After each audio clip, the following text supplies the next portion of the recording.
C'est la rentrée, je suis heureux de vous retrouver dans le cadre de la capsule du lundi après ce petit temps de pause estivale.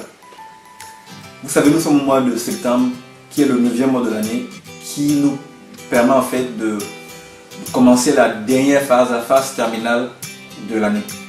Et c'est donc une phase qui est importante parce que vous savez, vous pouvez avoir mal commencé l'année, mais dans les 4 mois qui restent, vous pouvez encore accomplir beaucoup de choses. Donc ce matin, je vous entretiens sur comment aborder cette dernière phase de l'année.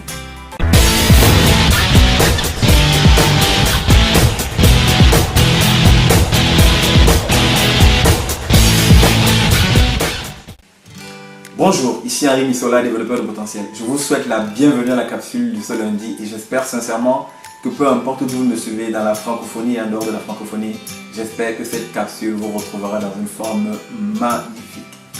Ce matin, je veux simplement discuter avec vous de quelques éléments qui vont nous aider tous à bien entamer cette dernière phase de l'année et à la terminer dans les meilleures conditions. Je veux partager avec vous 3 choses à faire pour bien terminer cette dernière partie de l'année.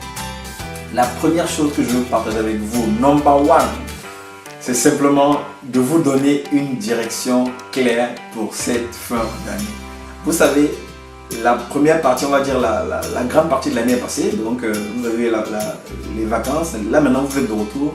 Il est important de pouvoir se poser en se projetant, en se disant par exemple, si je m'imagine en décembre 2017, qu'est-ce que j'aimerais avoir accompli? Il est important de se poser cette question. Il est important de pouvoir se projeter en visualisant ce qu'on aimerait avoir accompli. Il est important de se donner une direction pour pouvoir, dans les 4 mois qui vont arriver, se mettre en action et pouvoir accomplir des choses qu'on n'a peut-être pas pu accomplir durant les mois passés. Donc avoir une vision claire en fait est véritablement importante. Cette vision claire, il faut l'avoir, cette direction, que ce soit sur le plan familial, que ce soit sur le plan professionnel, que ce soit sur le plan personnel, par exemple la santé, les finances, etc. Il est important d'avoir cette direction parce que si vous n'avez pas de direction, il vous sera difficile de pouvoir poser des actions et de pouvoir mettre en place en fait des choses de façon disciplinée, de façon constante pour pouvoir avancer. Donc cette direction va vraiment être importante parce qu'elle va vous guider sur vos accomplissements de la fin d'année. Ça c'est l'astuce numéro 1, l'action numéro 1 qu'il faut mettre en place. Action numéro 2, poser des actions concrètes. Vous savez, il est véritablement important à un moment, lorsqu'on aspire à faire des choses, de ne pas simplement rester dans la théorie ou bien dans des souhaits. Il est vraiment important d'être intentionnel. Et lorsqu'on est intentionnel, on pose des actions. Mais il faut poser des actions concrètes qui vont être en cohérence avec cette direction que vous vous donnez d'ici la fin de l'année. Je vais vous donner un exemple pour que vous puissiez vous approprier ce que je suis en train de dire. Supposons par exemple que dans les 8 mois qui sont passés, vous avez par exemple eu du mal à mettre de l'argent de côté. Là, on va prendre le domaine financier. Dans ces 4 mois de l'année qui restent, vous pouvez décider donc à vous donner une direction. La direction peut par exemple être de vous fixer un montant que vous aimeriez avoir mis de côté d'ici la fin de l'année. Ça, c'est la direction. Maintenant, les actions pratiques, vous allez décider par exemple de mettre en place un virement. On va dire par exemple un virement permanent de votre compte courant vers votre compte d'épargne. Vous fixez un montant fixe et vous allez commencer à vous virer ce montant tous les mois de septembre à décembre.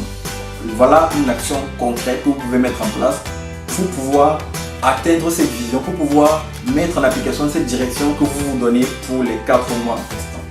Ça, c'est le deuxième point, les actions concrètes. Je donne un deuxième exemple. Vous avez par exemple eu du mal à lire des livres alors que vous estimez que c'est important pour vous, pour votre progression, pour votre développement personnel. Vous avez eu du mal à lire des livres tout au long de l'année.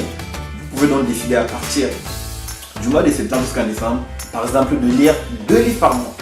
Donc, qu'est-ce que vous allez faire comme action concrète tous les mois? Tous les mois, vous allez commander sur Amazon ou bien aller à la librairie ou peu importe.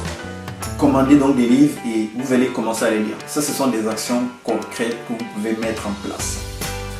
Troisième et dernière astuce que je veux donc partager avec vous dans le cadre de cette capsule. Faites un point à la fin de chaque mois.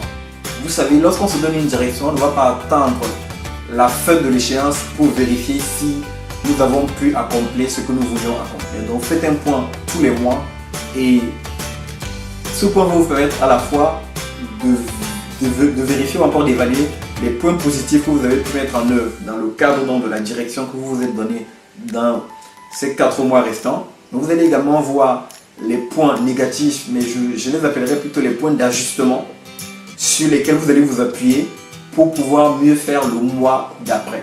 Il est important de le faire mois après mois parce que si vous attendez le mois de décembre pour faire le bilan, il y a des choses que vous aurez